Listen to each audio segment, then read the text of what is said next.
You told yourself you would go in 10 minutes. That was 4 hours ago. You are reading this right now with a bladder that is already fuller than it should be, and you are still not getting up.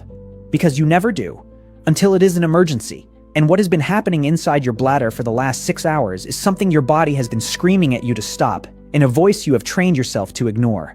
Your bladder is a hollow muscular balloon called the detrusor muscle. At rest, it holds around 400 to 500 milliliters of urine comfortably.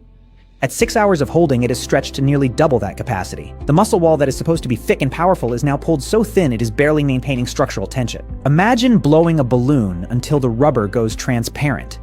That is your bladder right now.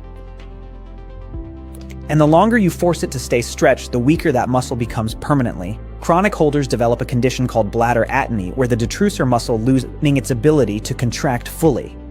The bladder stretches. But over time, it forgets how to squeeze back.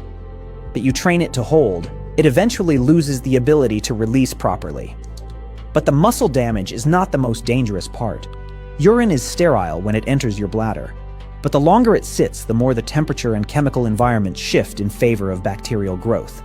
Bacteria that entered your urinary tract naturally normally flushed out by regular urination now have 6 hours of warm, stagnant fluid to multiply in undisturbed.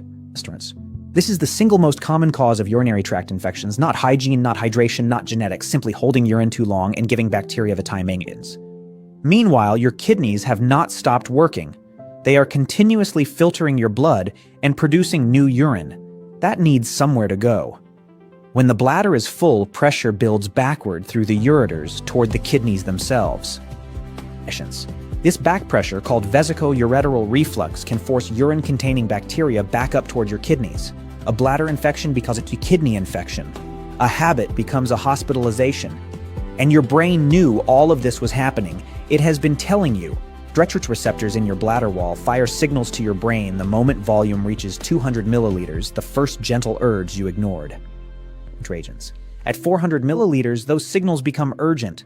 At 600, they become painful. Your brain escalated the alarm 4 separate times, and you overrode every single one because the meeting was not finished. Your body gave you a whisper, then a nudge, then a shout, then pain. 4 levels of emergency communication, and you sat through all of them. Go when your body first asks, not when it is begging. The muscle stays strong, the bacteria get flushed, the kidneys stay protected. Every system works if you let it work on schedule.